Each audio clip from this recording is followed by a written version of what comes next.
On this edition of Others Won't Ask This, we're broaching a topic that riled up about the most hate in any survey I've seen. So to everyone who left nasty voicemails, I apologize. But sometimes we just have to ask uncomfortable questions.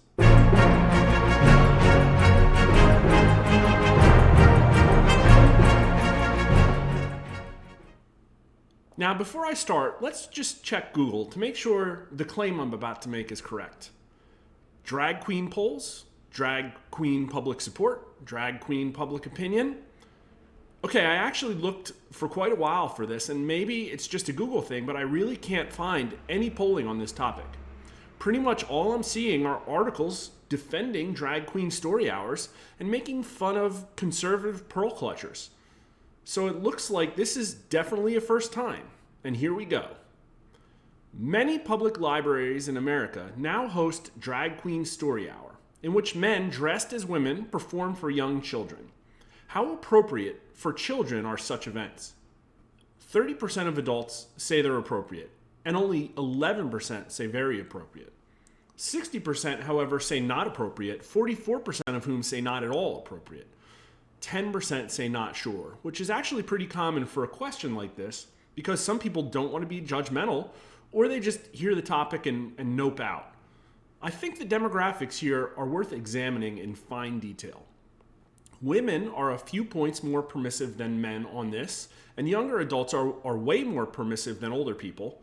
46% of 18 to 39-year-olds think these events are at least somewhat appropriate, and only 23% say not at all appropriate. Conversely, 61% of those over 65 say not at all appropriate. Among people under 40, again, women are more permissive than men. But what about race?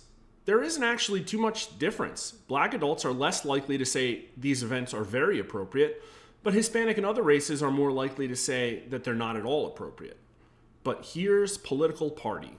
Only 17% of Republicans and 22% of independents say at least somewhat appropriate, and Republicans are 8 times more likely to say not at all appropriate as say very appropriate.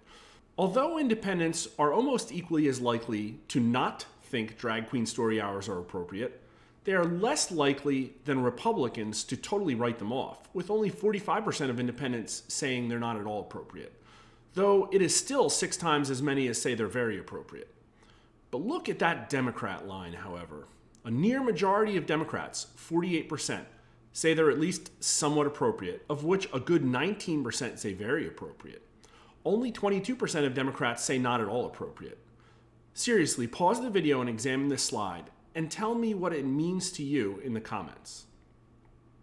Drag Queen Story Hour seems like a topic that has been heavily championed by the left, and yet it can't get to a majority of support among Democrats. But at the same time, Democrats are just not willing to condemn the practice in large numbers. Here's some data about the other demographics. Though you might consider this kind of topic a luxury belief, there really isn't much variation across income. Government employees are the most understanding of drag queens, and retired people the least. And believe it or not, it doesn't matter much whether a respondent was a parent, grandparent, or neither. With those who were, only 14% more likely to say that story hours were not at all appropriate than those who aren't parents or grandparents. We also asked if taxpayer money should be spent on drag queen story hours, and the results were a resounding no by a 5-to-1 margin. We rarely see that much agreement on politicized topics like this.